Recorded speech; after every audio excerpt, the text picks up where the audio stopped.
Before the pandemic, I had gone to Udaipur. That was my last vacation trip before the pandemic hit. I found more idli and dosa places than paratha and chaat places. Again, it has to do with the fact that from a labor standpoint, it's very efficient. Yeah, paratha requires linear manual labor. Idli is like one shot, right? I remember this economics paper that spoke about how within India and generally within Asia, rice-based cultures have had women being emancipated much earlier than wheat-based cultures.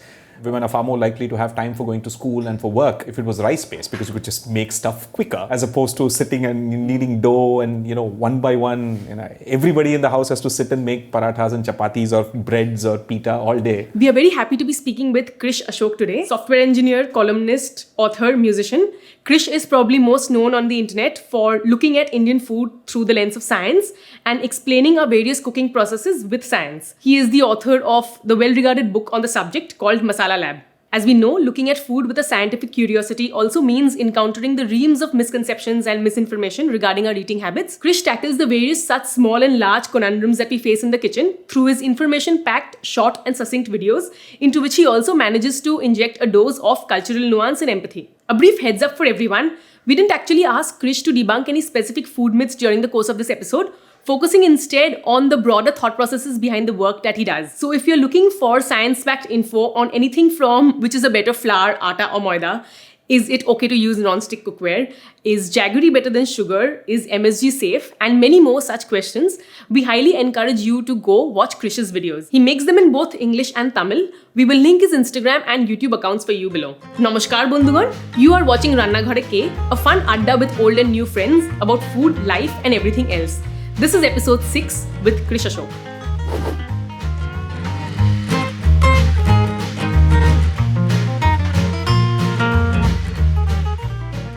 Today we'll be cooking puliyodare or puliyogare in Karnataka. So what I thought I'll do is that I'll pick kind of things that are as representative of all of the parts of the south. So puliyogare. In fact, I picked a recipe that is a lot of the spice mixes are very similar to what they do in Karnataka. But from a comfort meal standpoint, puliyodare is something that I've grown up eating at home and more importantly at temples. So that's where you normally get the best puliyodare because they make it in big bulk and it's served during the day, and when it's served in the evening, it's really, really nice. And then I picked something from Kerala, which is prawn moli. What is interesting about the prawn moli is that it's really Portuguese in origin. It was essentially the Portuguese finding out that the local fish curries, seafood gravies in Kerala were just too spicy for them. And they said, let's tone everything down and add like tons of coconut milk and tone it down, and also use the regular big onions, right? The Malayalam word for the big onion is the Portuguese word. Savala is what they call, is cebolla, is cebola in like Spanish or Portuguese.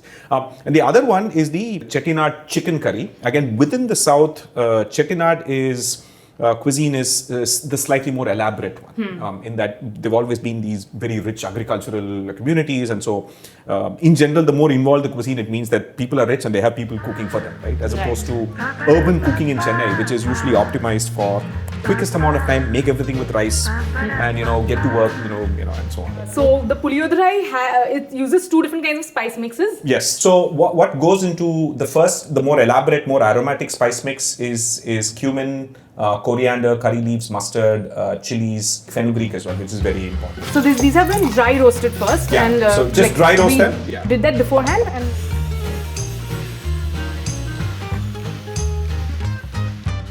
want to be wary of the chilies. Yeah, well, smell. Oh yeah. Oh yes. Sounds like. This particular spice mix, is it something that you would make in a large quantity and use in multiple dishes? Very much. This mix is pretty similar to sambar pav. Okay. The only thing that's missing in this is asafoetida and turmeric. We don't need much actually. We'll start with the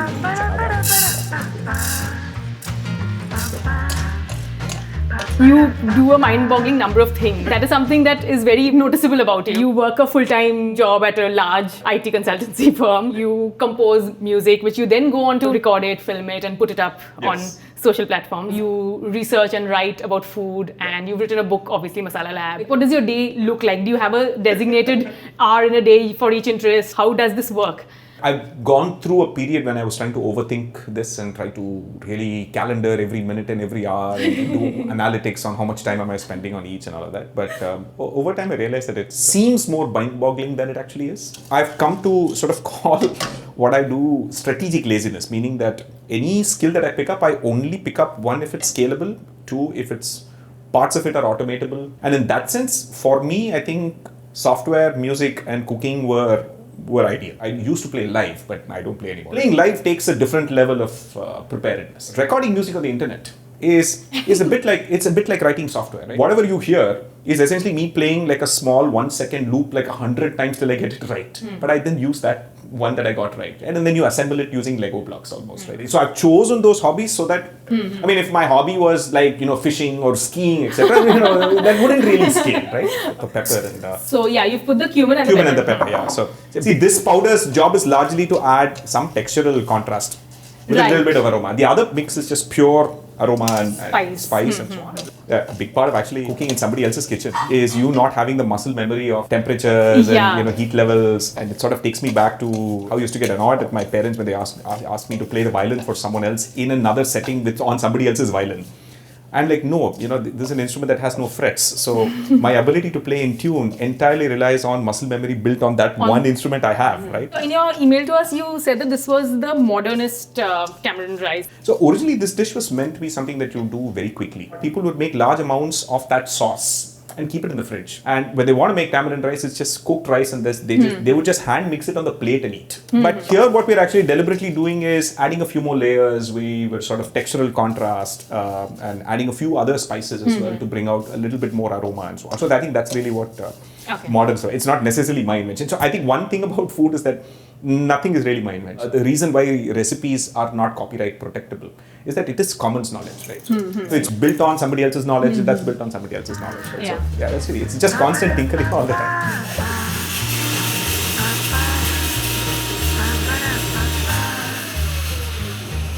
It doesn't have to grind fully. You want that mouthfeel. Yeah, so these are the two spices that we'll be using for the puliyogara. Yeah, for the puliyogara. So do you want to start the sauce again? Yes, let's start the sauce. Actually, one other sort of modernist thing that I tend to do with this is to use the Chinese toasted sesame oil at the end.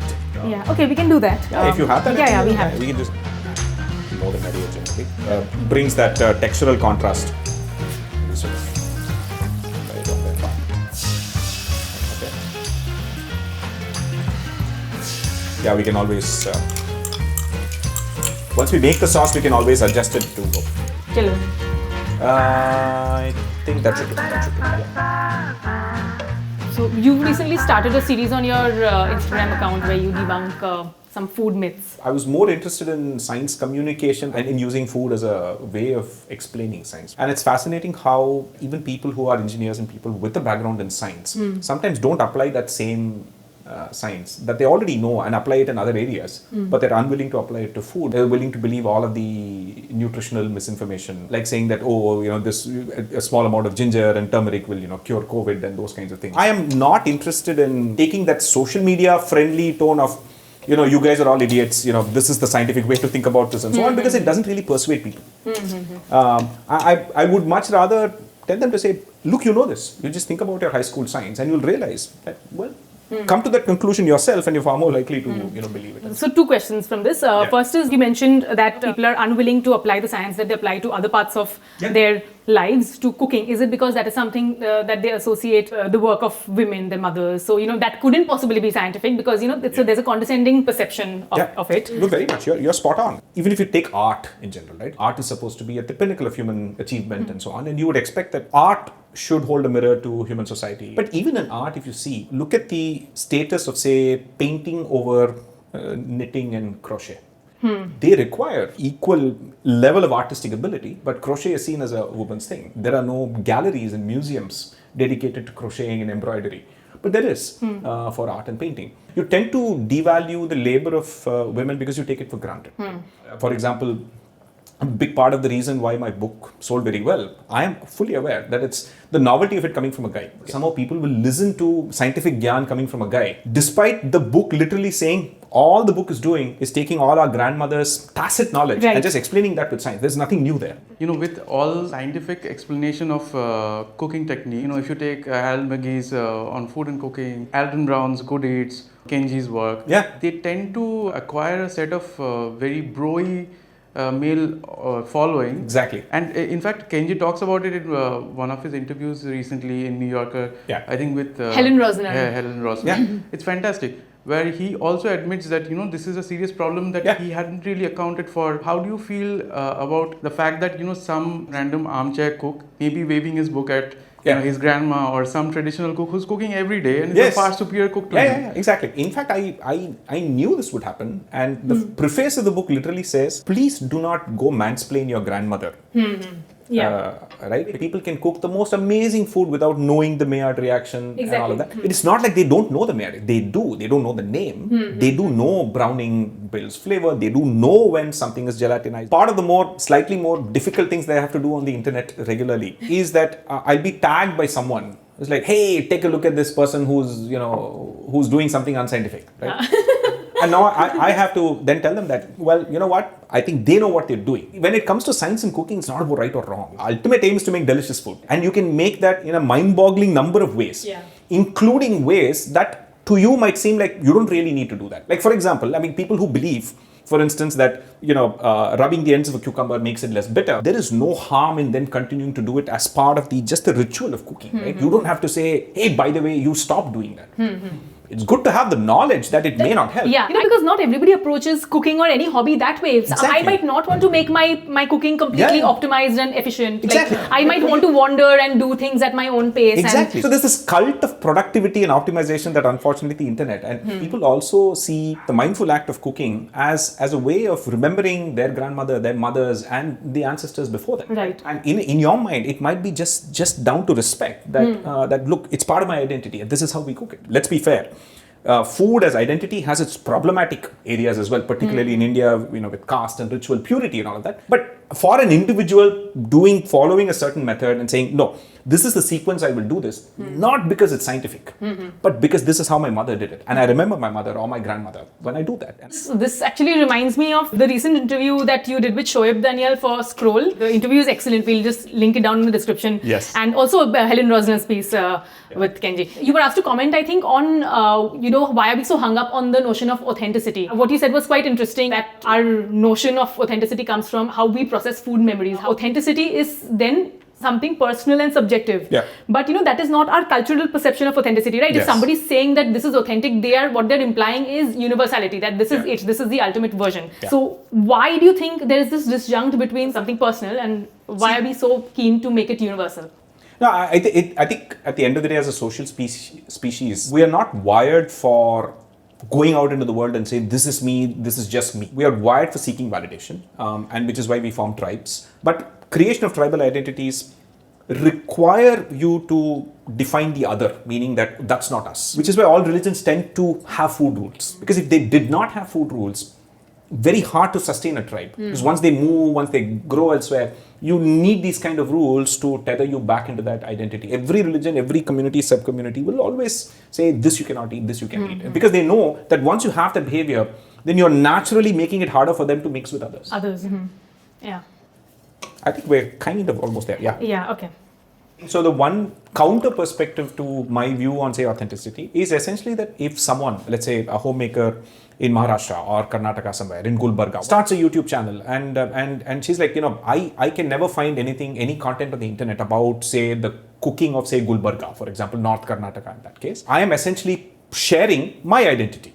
Authentic, not Gulbarga food. But you've never had that representation. The internet allows you to create that identity. Yeah. So I can't argue against that. Right? Okay. Let's finish the rice now. Yeah, you'll find that you guys will end up with hours and hours of footage. No, we will end up with hours and hours of footage. End up with 5-6 hours of footage. So the term that we often use, at least in Tamil Nadu, is variety rice to distinguish it from pulao. Okay. One is that the pulao tends to use basmati rice or those long grain varieties, and in general, a pulao everything is kind of cooked together. Whereas in a variety rice, the rice is cooked separately, and you essentially just simply make any kind of mix. It could be tomato rice, it could be like tamarind rice, lemon rice. These are again meant to be things that you make very, very quick and dirty, very fast, and also perfect for like train journeys and stuff, right? So because the sourness of the tamarind rice makes it ideal for like long journeys. Oh, these are really tender.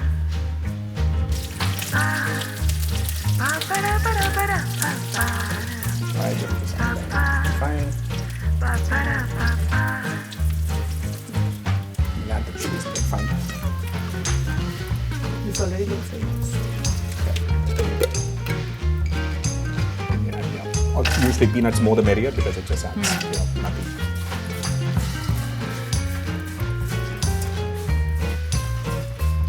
I like how you use these shells as well. Yeah, we have a few. Let's add it. Perfect texture actually. Actually, at this stage, if you just squeeze lime, it becomes lemon rice basically. Oh, at this point. wow. Yeah, pretty much. Now we'll just sort of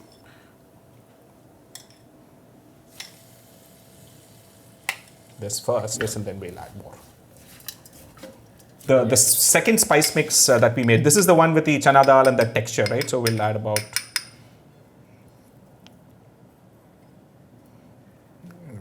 the rice should make it smaller.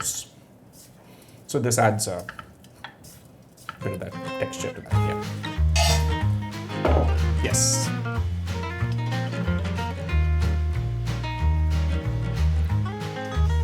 Okay, let's reset everything and Yeah. then start on the next. You want a glass of water, Krish? Yes. We can add a little bit of that toasted sesame oil if you want. Yeah. I'm going to take a photo of the studio. Did you give Krish water? Oh, wait, Krish. Anything that is not on camera, I didn't have it. Correct, yes. And also, I think we have to offend lovers of puliyodare by sort of adding Chinese product. toasted sesame oil, right? Just a little bit, I guess, yeah. I think that's enough. Okay. Ever since I introduced toasted sesame oil to my mom, she now uses it on idli podi. Okay. So, true to form, the chettinad curry has A ton of spices. ton of spices. Yes. Cinnamon, star anise, moku, cardamom, clove. Yes. Pepper, cumin, fennel, coriander, sesame oil again. Okay. Yeah. Red chilies Yeah, again. and coconut, grated coconut. Do you think this is going to be enough? More than enough. Yeah. Yes. Often the problem of chettinad food is that all too regularly, I think, you'll end up over-spicing it because there are so many spices. So many spices, yeah. You have to be Yeah, judicious like in how very, much. very little, tiny amount. Okay. Cinnamon. Very little. Let's start with the slightly roasted. So this is the stone flour. Yes, Third this cup. is the food or whatever. Okay. Don't have to burn it much. And now we can dry roast the bigger ones, the star anise. Star anise is here. And then the mogu. what it's called Marathi mogu. Marathi mogu. Kapok Kapok buds. flowers. And cloves. I'll keep eliminating some. Yes. Fewer things too. Yep.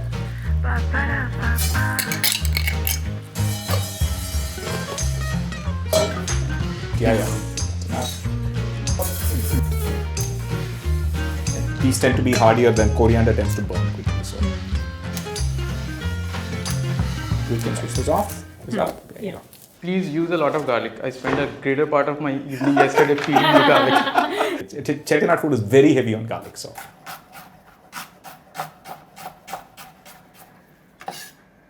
Tell me how much ginger you need. And I think that's more than enough. Oh, That's okay, enough. okay. Yeah, enough. Yeah, a little bit.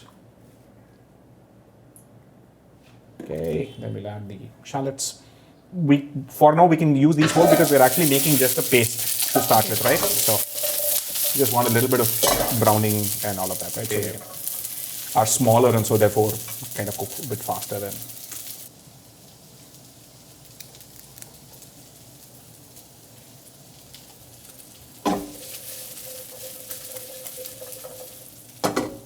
Just add the coconut. I think that's enough. I think one of the things that we did forget is red chilies. Yeah. In that? Just add, yeah. You can go as many as you want in terms of your. No, you need to tell me the stuff. No, I think one more should do. Yeah. Yes. Just let the coconut brown just a little bit, and then.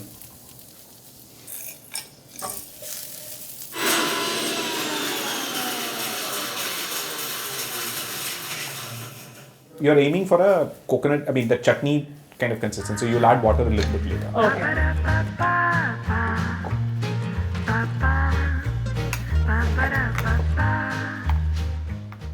Yeah, I don't think the camera will capture how incredible this smells. Before we do that, I think maybe we should chop the shallots are slightly larger than I.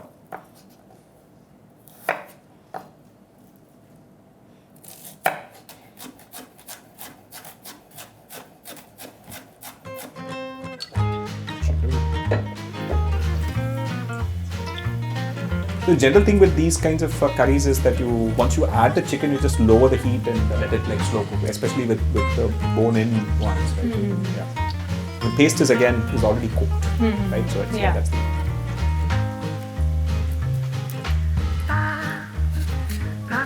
tomatoes. I think they're two. It's a small size here. Use this knife, but also be careful.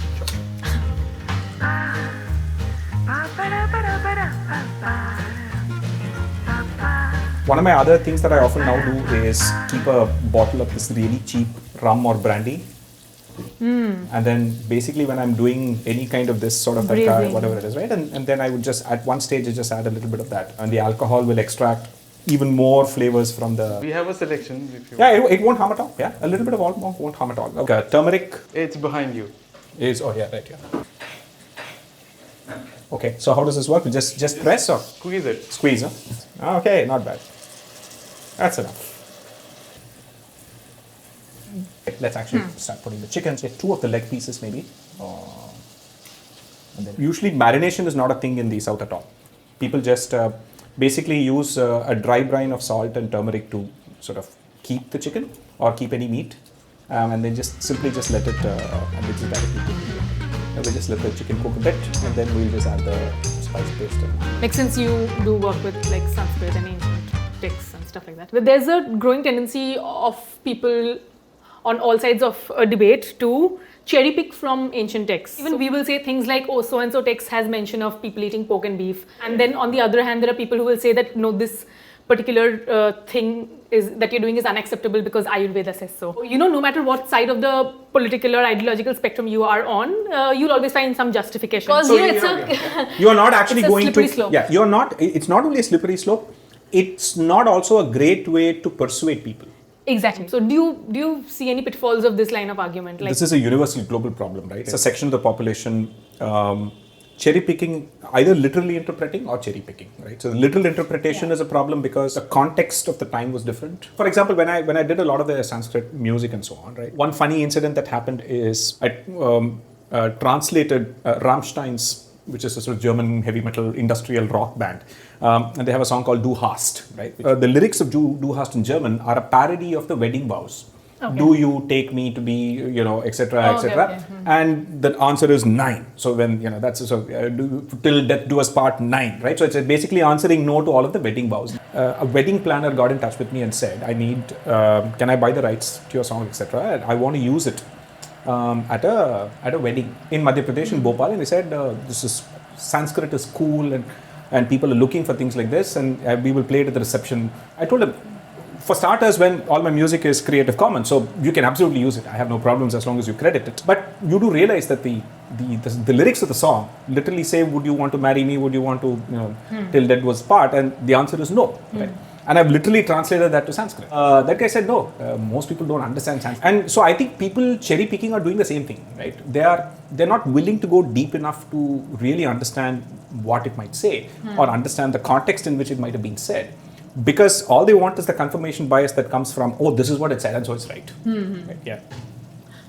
In the food world, I think Ayurveda is often the thing that people resort to very often. I'm sure you must get it a lot. Oh, How do you counter? How do you counter that? So one is obviously, can I mix fish and dairy? I'd rather give examples of saying that the Mediterranean notoriously mixes fish and dairy, and they live 20 years longer and healthier lives. Bengalis mix fish and dairy, right?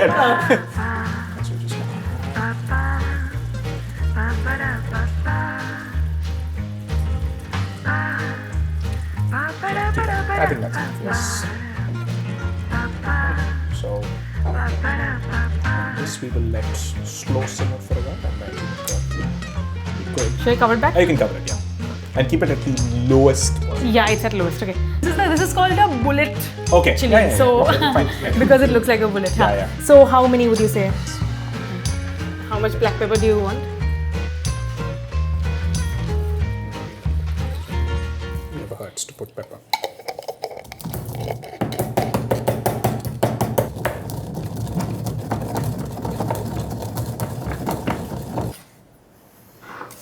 It doesn't have to be. Ginger garlic? You can just cut it like linearly, like this. This way.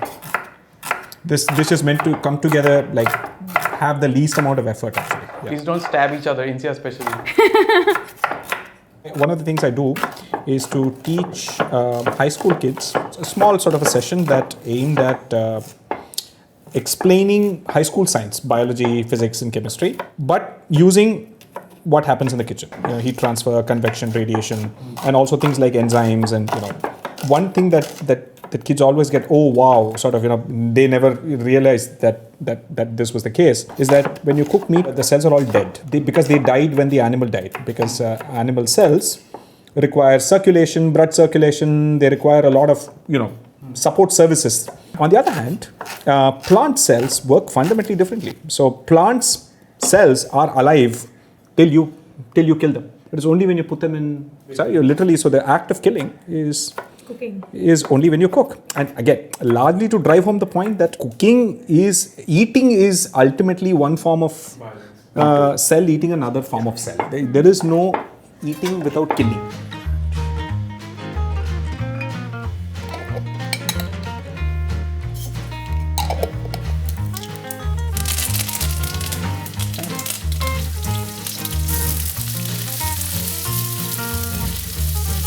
Sometimes wonder if people realize that the quintessential flavor of any region of India comes from its choice of fat and the initial choice of fresh spices and tempering that you add, right? Everything else after that is like distinctly secondary. Tomatoes, a bit of vinegar, I think. This is a rice wine. Rice vinegar, okay, rice wine vinegar. I think we'll add the prawns now. So lovely.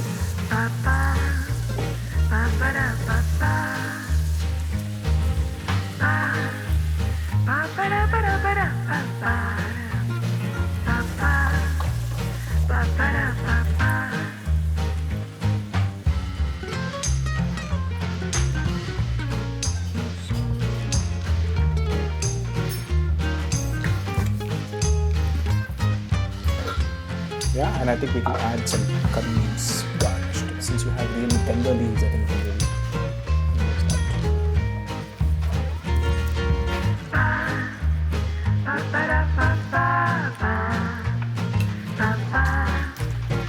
And for the curd rice, do you want pickles? We have lime pickles. Oh, he's got jackfruit chips though. Jackfruit is we have, yeah. Okay. Lime pickles, mango pickles. Any. Lime, yeah, mango, yes. Today we did everything very efficiently. I think you did everything very efficiently. You guys had everything prepped, right? I mean, yeah. Hey, papad. Yeah. Oh, yes.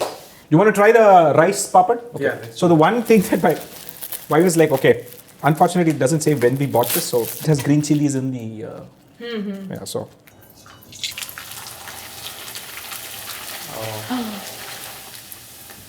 Yep. So rice tends to do that. So in these like village fairs or these book fairs and all of that, this thing is that there's a large version of this which they fry in these industrial sized vats. That'll be this big, and they'll top it with onions and chili powder and chopped mango and all of that. For example, in the south, nearly impossible for a party to win the election again. Because people are like, no, it always makes sense to keep switching. No ADMK and DMK, which again is more fortunate because they're more ideologically the same. Are very welfare oriented. But it's not a choice. Very welfare oriented. No, so the interesting thing is that the welfare orientation is not some new thing. The Madras presidency, the party that won was not the Congress. The party that won was something called the Justice Party. Because in Tamil Nadu, the Congress was seen as a Brahmins party. Their priorities were all the things that Brahmins did not give people access to: education and welfare and women's rights. The prawns are perfectly cooked, by the way. They're Prawns were great to begin with, and I think even if they were undercooked, they'd still be good, I think. Yeah, you could eat them raw, absolutely.